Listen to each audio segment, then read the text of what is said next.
I'm going to say something that I have never before said publicly. At that point in my life, I was terrified. So I wake up and I'm checking the numbers and I'm like, this can't be right. So I call my buddy and I'm like, are you seeing this? And he goes, yeah, because that's 4 million. So if that's your approach, you will never succeed. If that's your mindset, you'll never succeed. What you have to do is, I'm staring at it. I'm like, is that number 100 million? I'll be honest with you. I don't know what I'm doing. The very next day we check our analytics and it says 85 billion, 785 trillion. Look, I like a good podcast as much as any man in his mid-30s, and in this infinite media landscape, you can find virtually any type of podcast you could possibly imagine wanting to listen to.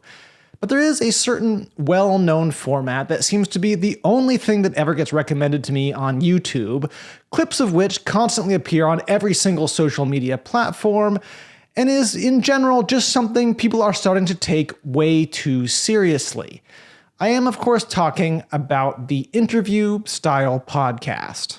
Okay, foundational things. Yeah. I literally watched a bunch of documentaries on the collapse of Rome specifically for this. No. I don't even know what that means. And nobody that is even debating it knows what that means. Far out. I was like, yeah. So I don't see this as a conservative versus not conservative issue. Okay, I'm going to ask you some rapid fire questions. Okay. Did you think that was going to happen in your lifetime? Not in my lifetime, no. Tucker, we're in this historic moment. Now, to be clear, some of these are more formally interview-like than others. In some podcasts, the host will mostly just ask the guest questions and only sparingly interject their own commentary, whereas in other podcasts, it's more of a free-flowing back and forth between the guest and the host. But the key here is that all of these shows rely on a steady stream of interesting guests to fuel their content. I look at it this way. If I wanted to start a podcast, and I do want to do that as much as any man in his mid-30s who thinks of himself as a pseudo-intellectual and has a mildly witty sense of humor, there would be roughly 3 options available to me. I could either talk into a microphone by myself, talk into microphones with my friends, or try to talk to people who are more famous than I am. Also into microphones. If I chose the last option, I could hypothetically eventually talk to someone as famous as former and soon to be once again current President of the United States, Donald Trump, even though I'm just a mild-mannered computer scientist from MIT who wears a suit on every episode for some reason. There are many ways to promote and grow your podcast, but one common and seemingly successful strategy is to try and get more and more popular guests on so that you can absorb some of their existing fan base. Take, for example, Chris Williamson, a former contestant on the reality TV show Love Island, who then went on to start the Modern Wisdom podcast. Williamson's podcast started modestly enough in tossed-together studio setups with guests you'd probably never heard of before, but as time went on, he was able to set up interviews with increasingly more and more well-known figures, and after an especially popular episode with Jordan Peterson in 2022, his channel truly took off. Today, Williamson has over 3 million subscribers, and this cramped, awkward little table setup from a few of his earliest episodes has been replaced by podcasts that are sometimes filmed in literal holodecks. Yeah, I'm not exaggerating. Those are giant screens showing 3D rendered environments powered by the Unreal Engine. I'm not totally sure what this adds to the podcast, but if you have the means to pull it off, why not? So getting bigger and bigger guests on is one way to try and grow a podcast audience, but another way is to tap into the raw power of the YouTube algorithm. You can create clickable thumbnails using the most provocative takes from a given episode, and then front-load the intro of your video with quick cuts of unfinished questions and cut-off sentences that people would really like to know the answer to, thus forcing your listeners into a dilemma as to whether or not they frantically try to scrub through the various sections just to find that one part they actually care about hearing, or suck it up and listen to the entire podcast. YouTube is now the most popular platform for podcasts in the US, beating out both Spotify and Apple Podcasts. So it makes sense that podcasters are increasingly optimizing their content for this platform. Even a few years ago, you may have debated whether or not you needed to have video as a component of your podcast, but I would say that today it's basically a foregone conclusion. Because having video not only makes your podcast more attractive to the YouTube audience, it also allows you to take your best moments and cut them into short-form clips, which you can then spam across TikTok, Facebook, Instagram, and wherever else you can possibly think of. And all of this leads us to a reality where if you go on social media at all, it's basically impossible not to consume at least a little bit of content from interview-style podcasts. So, how did we get here? Start broadcast. And then Update to Twitter. I wanted to see how far I could get into this video before saying the name Joe Rogan. But I've decided to wait just a bit longer. So let's back up even further. According to Wikipedia, an early precursor to the modern podcast is a Russian samizdat radio program created in 1989 in Rostov-on-Don and distributed on magnetic tape. And no, I'm just kidding. Let's talk about Joe Rogan. I think there's little doubt that Rogan is essentially the godfather of the modern interview-style podcast. He showed that it was possible to combine lighthearted comedic banter with discussions of fairly serious topics, all the while maintaining a humble demeanor and open-mindedness towards all sides of the political spectrum. All the while maintaining a humble demeanor and open-mindedness towards all sides of the political spectrum. But before we talk about politics and the strange possibility that Donald Trump may have won the 2024 election because he appeared on more long-form podcasts than Kamala Harris did, I think it's worth asking a broader question. Why do we enjoy these shows so much? Celebrity interviews and talk radio have been around long before Joe Rogan recorded his first episode, but as podcast hosts love to point out, a multi-hour long-form podcast supposedly offers a level of authenticity and depth that you simply don't find in most traditional media. In a recent appearance on the Rich Roll podcast, Tom Holland admits that he personally feels more comfortable in a podcast setting than he does sitting down for more conventional mainstream interviews. I like doing podcasts because it feels more organic. Mm-hmm. I think when you do an interview, I feel very guarded. Yeah. And, you know, we just spoke earlier about this as a safe space to talk and stuff. So I really enjoy doing a podcast. I've touched on the subject of parasocial relationships before, and there's simply no denying that if you like someone's personality and the ideas they put out into the world, listening to them talk with someone else about serious issues or just casually banter is an enjoyable experience. When you really lose yourself in a podcast, it starts to feel like you're actually a part of the conversation, even though you can't actually add anything to it. And sometimes you think of the perfect rebuttal or follow-up question that you really wish you could chime in with, but instead all you can do is just lock it away into the deep, dark recesses of your mind and dream of a time when you finally do have your own podcast and you can invite that exact same guest on and ask them this burning question that you've been stewing over for multiple years. So this is all good fun, and podcasts really are a great way to fill the emptiness of your mind while you work out or do chores. But like I said at the beginning, I think there is a very real danger that we are all starting to take them a little bit too seriously. When Rogan started his podcast, I doubt that he imagined he would eventually be chatting with presidential candidates.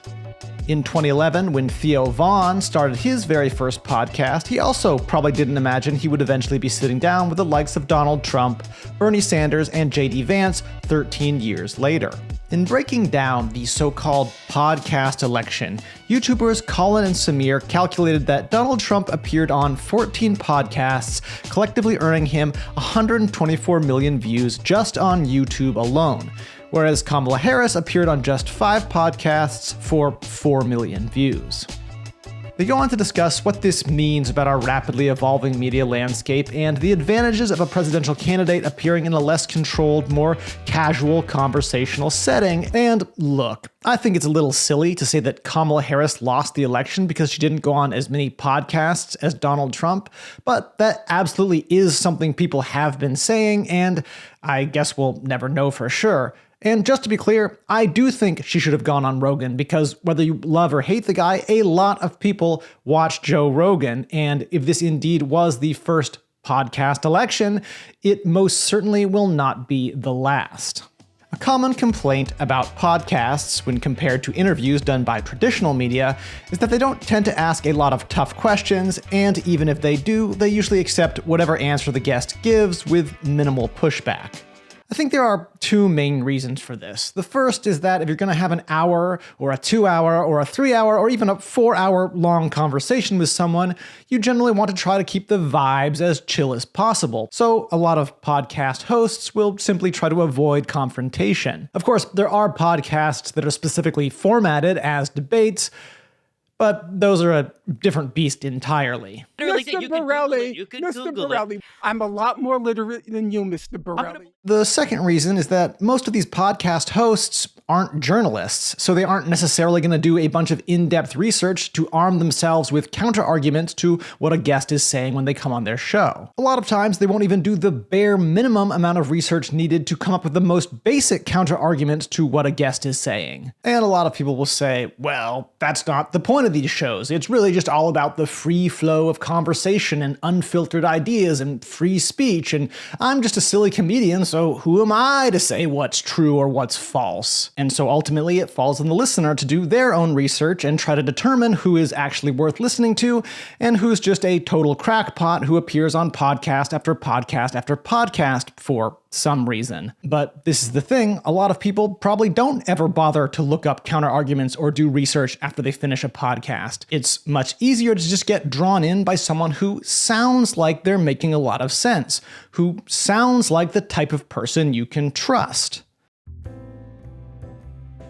Stephen Bartlett's Diary of a CEO podcast started simply enough with Stephen recording the episodes by himself and sharing his advice and experiences as a young and successful CEO. But as the podcast gained popularity, it became less and less about Stephen's personal experiences and more about interviewing popular guests.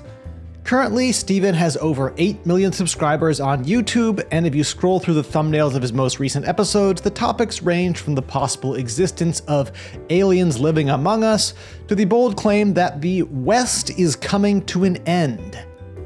So you might be forgiven for wondering what any of this has to do with the Diary of a CEO. Many of the guests that appear on his show you might also see on the likes of Joe Rogan, Lex Fridman, or fellow CEO Tom Bilyeu's podcast. For example, former professor and current unhinged conspiracy theorist Bret Weinstein has appeared on all 4 of these podcasts. In the nearly 3 hours that Stephen Bartlett spends interviewing Bret Weinstein, he offers virtually no pushback as Bret calmly lays out his theory that, and I'm not exaggerating here, COVID-19 escaped from a lab in Wuhan while it was being studied as part of a top-secret US chemical weapons program orchestrated by evil mastermind Anthony Fauci.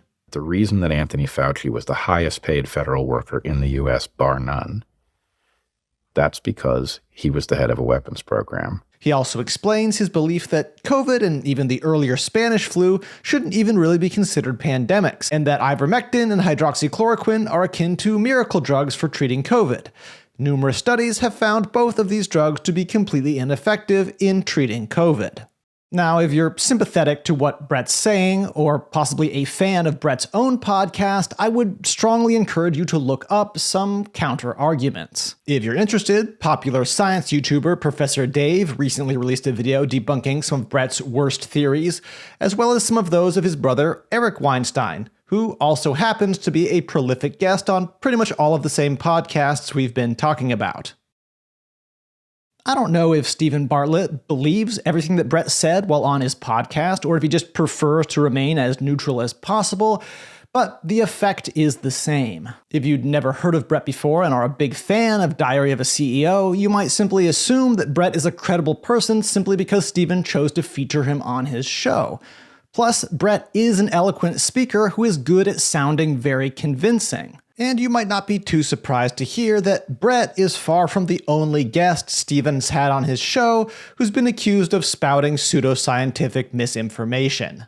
Now, I'm not someone who believes it's inherently bad to platform people. I would certainly draw the line somewhere, but in general, I think it's okay for podcasters to pretty much speak to whoever they want to. But when you have a platform as large as Steven Bartlett's, you should be taking at least some responsibility for the information you're putting out into the world. And sure, maybe Steven himself doesn't have time to do research on each of the guests he brings onto his show, but before the start of the episode with Brett, he brags about the fact that Diary of a CEO currently employs 50 people. Surely it would have been possible for one of those 50 people to do a little bit of research and arm Steven with some basic counter-arguments to the most crazy things that Brett was likely going to say on his podcast, so Steven could push back, if only a little bit. I think the most likely explanation is that Steven does realize that Brett is a controversial figure, but he also just doesn't care, and he also realizes that bringing controversial figures onto his podcast is a great way to continue getting millions upon millions of views, and by extension, millions upon millions of dollars. Before I move on, it's worth mentioning that Steven was also recently forced to pull 2 of his product advertisements off of the podcast by the UK's Advertising Standards Authority, because he failed to disclose his direct involvement in those companies. But that's all I'm going to say about that. Now, none of this is to say that there aren't lots of interesting guests on these podcasts that you can learn lots of interesting and potentially useful information from. And if you start a podcast because you want to banter with your comedian friends, or want to record your CEO diary in audio form, or want to get people to like you again after you became the most hated man on the internet by making fun of a horrific situation in a Japanese forest, it's understandable that once your podcast got popular enough to attract a wide variety of guests, you would be open to talking to just about anyone about just about anything if you thought it would get you more views. Or put less cynically, it's simply more fun to talk to a wide variety of people about a wide variety of subjects. And it's also understandable that you wouldn't really stop to think too hard about the idea of journalistic integrity, because it really is a lot more fun to just casually banter with your guests and listen to their wild theories without worrying too much about whether or not they are grounded in any sort of reality. And you might say, well, hang on. I mean, Joe Rogan will often pause and have Jamie look things up in order to fact check. And yes, he does do that sometimes, but if you're talking to someone like, say, Donald Trump, who exaggerates, bullshits, and flat out lies as much as probably anyone on planet Earth, you'd need to pause the conversation every other minute just to sort it all out. Which is not something I believe Rogan had any real desire to do. And of course, the specter of politics continues to run through all of this. If you are a Trump supporter, you might tell me that the only reason I think Trump lies constantly and should be called out on his lies while appearing on podcasts is because I'm just a brainwashed liberal who believes too much of what mainstream media says. There was a time when I think it was fair to call Joe Rogan a somewhat politically neutral figure with a blend of more progressive and conservative viewpoints. But there's no denying that, especially since the pandemic, he's taken a very pronounced rightward turn, both in terms of what he says and the guests he has on. Which of course all culminated in an actual endorsement of Donald Trump just before the election.